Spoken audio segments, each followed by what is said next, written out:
Et si le problème n'était pas le manque d'intérêt de femme, mais l'effet que tu cours trop après elle? Tu sais, beaucoup d'hommes pensent que plus ils en font, plus ils vont attirer. Mais en réalité, c'est ce qui les fait perdre toute valeur. Dans cette vidéo, je vais te montrer ce qui se passe vraiment quand tu arrêtes de courir après les femmes. Et si tu restes jusqu'à la fin, tu comprendras pourquoi ces simples changements peuvent complètement transformer la manière dont elles te perçoivent et réagissent avec toi. Première chose qui arrive, tu reprends le contrôle de ta valeur. Parce que quand tu cours après, tu envoies un message, en tout cas sans vraiment le vouloir, genre, j'ai besoin de ta validation.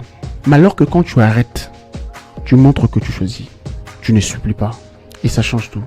Tu sais, les gens, en tout cas pas seulement les femmes, les humains en général, respectent davantage quelqu'un qui n'est pas en demande constante. Et cela est valable dans plusieurs domaines, en tout cas dans tout le domaine de la vie.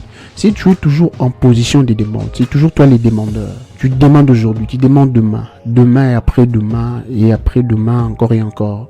Les gens se lasseront de toi. Alors que dans ce genre de cas, c'est toi qui dois choisir. Tu dois te mettre dans une posture qui va montrer que c'est toi qui choisis. Et non comme un quémandeur ou comme quelqu'un qui supplie constamment. Deuxième chose qui arrive, tu filtres mieux.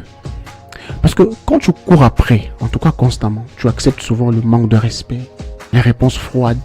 Genre tu l'écris, elle répond après des heures, peut-être pour certains même des jours. Tu écris aujourd'hui, on te répond demain, 24 heures après. Les légers inutiles, elle te tourne en bourrique. Tu l'écris, elle t'a fait vue, elle répare, mais elle voit des statuts, elle est toujours en ligne, mais elle t'a fait vue. Elle teste ta masculinité en te faisant des shit tests constamment. Mais quand tu arrêtes, tu te dis, si elle ne fait pas d'effort, je passe à autre chose. En tout cas, sans vraiment le dire, sans vraiment le verbaliser. On ne vous demande pas d'aller lui dire, si tu ne fournis pas d'effort, moi je passe à autre chose. Non. C'est au plus profond de vous. Et comme résultat, tu attires moins de complications. Il y a moins de maux de tête, moins de problèmes. Parce qu'en réalité, tu ne seras jamais accepté par tout le monde. Il y aura toujours quelqu'un qui va vous rejeter. Ça vous permet de mieux filtrer celles qui peuvent matcher avec toi et celles qui ne peuvent pas matcher avec toi. Parce que tu ne peux pas matcher avec tout le monde. Tu dois matcher avec des femmes qui seront intéressées à toi. Troisième chose qui arrive, tu deviens plus focus sur ta vie, sur ta propre vie, ta propre réalité, tes propres objectifs, tes propres ambitions. Et ça, c'est le vrai game changer. C'est vraiment ce qui change tout.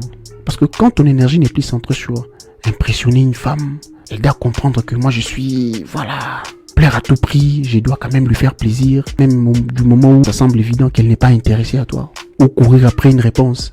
Pourquoi tu me réponds pas? Pourquoi tu me réponds pas? Depuis que je t'écrivais, tu me réponds pas. Pourquoi tu m'as fait ça?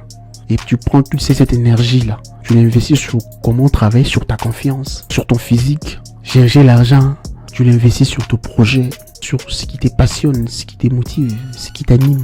Et paradoxalement, c'est vraiment ça qui te rend attirant. Prends toute cette énergie-là, tu es en train de dissiper, de gaspiller, à lui courir après. Prends toute cette énergie-là, investis ça dans quelque chose de palpable, de concret, dans ta propre vie. Tu seras maintenant attirant à ses yeux. Quatrième chose qui arrive, tu passes d'un état d'un chasseur désespéré à un homme choisi. Tu sais, un homme qui attire naturellement n'est pas celui qui force, mais c'est lui qui a une direction. C'est celui qui a des standards. Enfin, c'est celui qui n'a pas peur de perdre une femme. Et ça se ressent sans même parler. Deviens cet homme-là. Parce que les gens comme toi, comme tu le sais, il n'y a pas d'eux. Et on n'aura jamais. Au revoir.